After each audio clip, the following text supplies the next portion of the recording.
Masjid Al-Zikra yang berafiliasi dengan GNPF dan Rizik Syihab.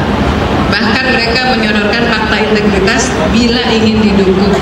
Apakah tidak khawatir dengan berkunjung seperti itu kembali disematkan tudingan politik identitas?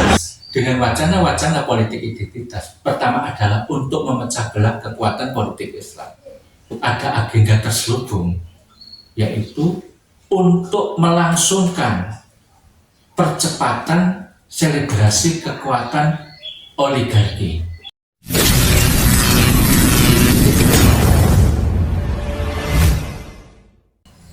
Tentu saja kita masih ingat soal isu menarik dalam fenomena politik 5 tahun terakhir ini adalah soal politik identitas.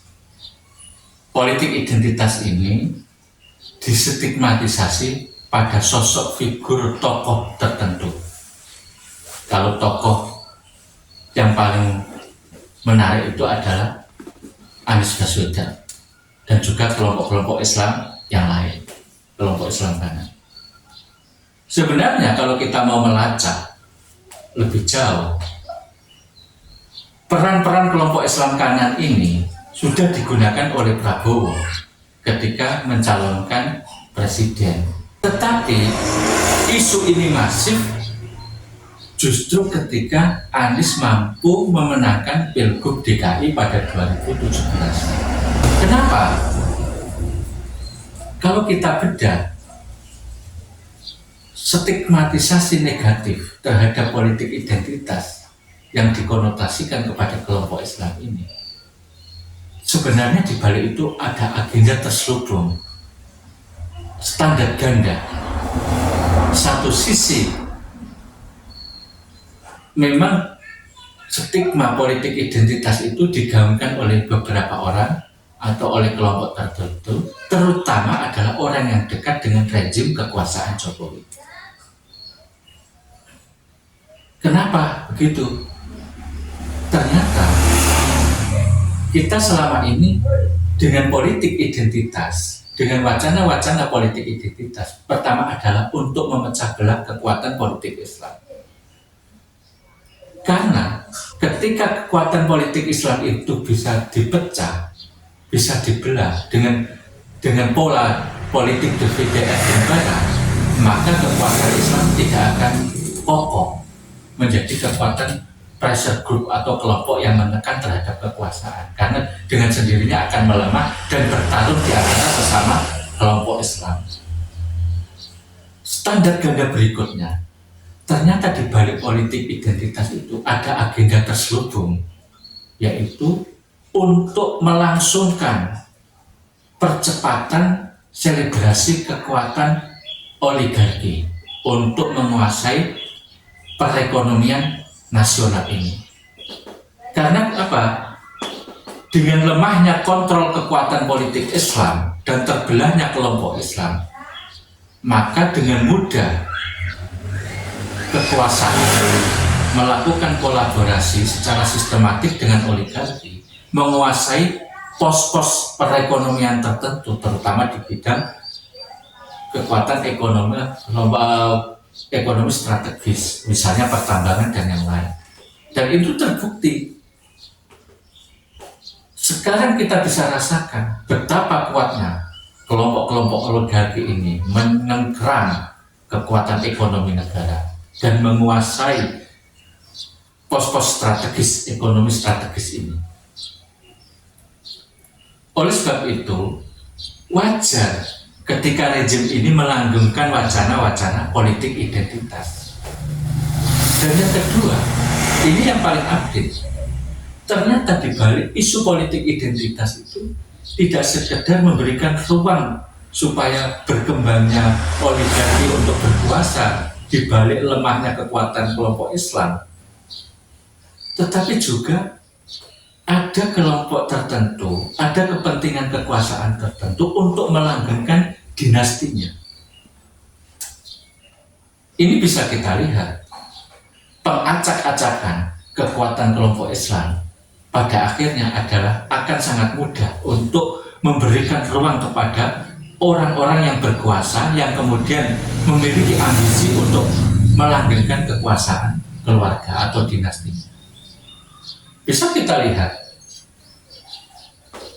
jangankan kita ke kelompok Islam tidak diacak-acak, kekuatan Mahkamah Konstitusi aja bisa diacak-acak.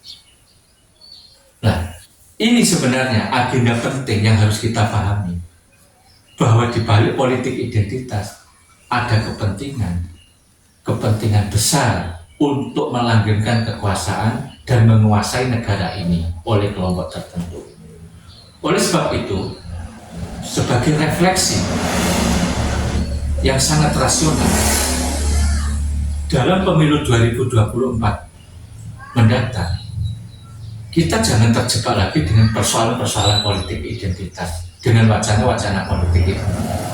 Itu sudah jelas adalah standar ganda untuk melemahkan kekuatan politik Islam dan membelah kekuatan politik Islam. Karena di balik itu sudah jelas ada standar kepentingan ekonomi dan kekuasaan yang permanen. Kak Anies ini kan selalu diidentikan dengan politik identitasnya sejak Pilgub 2017. Nah, kemarin itu kan Kak Anies dan Gus Imin sempat menghadiri acara di Masjid Al-Zikra yang berafiliasi dengan GNPF dan Rizik Sihab. Bahkan mereka menyodorkan fakta integritas bila ingin didukung. Apakah tidak khawatir dengan berkunjung seperti itu kembali disematkan tudingan politik identitas itu, dan apakah setuju dengan fakta-fakta yang disodorkan? Ya, ketika kami mengikuti Pilkada 2017, saya mendapatkan dukungan dari berbagai unsur masyarakat, lintas agama, lintas etnis, lintas kelompok, lintas profesi. Dan saya tidak melihat mereka sebagai orang bukan warga Jakarta. Mereka adalah warga Jakarta yang punya kesempatan yang sama untuk mendengarkan pandangan calon gubernurnya dan untuk mereka menyampaikan aspirasi pada calon gubernurnya. Seperti juga sekarang, saya berjumpa dengan semua kelompok, dari mulai kelompok agama apa saja, kelompok profesi apa saja, dari mulai kelompok etnis apa saja. Jadi saya menempatkan mereka semuanya sebagai warga negara Indonesia yang punya hak yang sama di hadapan para calon. Dan ketika saya bertugas di Jakarta, cara saya membuat kebijakan dengan merujuk prinsip keadilan, prinsip kepentingan publik, prinsip saintifik, dan aturan undang-undang termasuk Pancasila, Undang-Undang Dasar 45 dan seluruh peraturan yang ada. Bukan kebijakan berdasarkan aspirasi 1-2 kelompok. Dan silahkan dicek aja di Jakarta kemarin.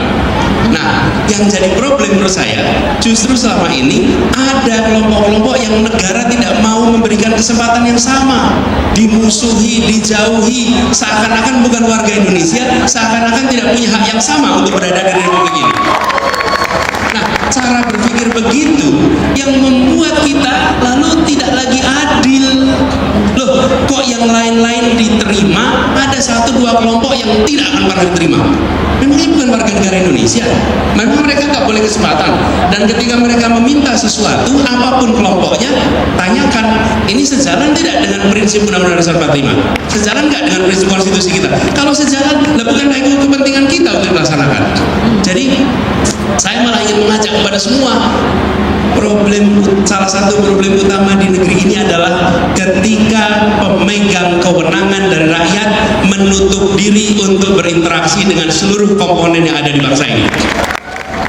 Mau ketemu dengan semua kecuali A, B, C, D, E. Nah, terus gimana kita bisa menyatakan kami adil?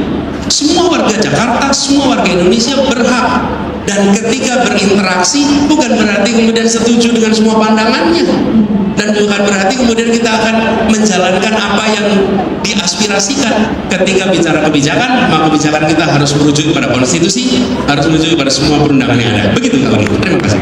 Itu fakta integritasnya KANS setuju. Kenapa? Dia katanya disodorin fakta integritas. Ya, dan semuanya adalah tentang bagaimana membangun rasa keadilan, bagaimana memberikan ketentraman. Nanti saya rasa akan keluar juga isinya. Oke. Dan Oke. itulah saya menandatangani seperti itu tuh banyak Kak. Ya. Jadi Ya. bukan sesuatu yang baru sesungguhnya. Ya.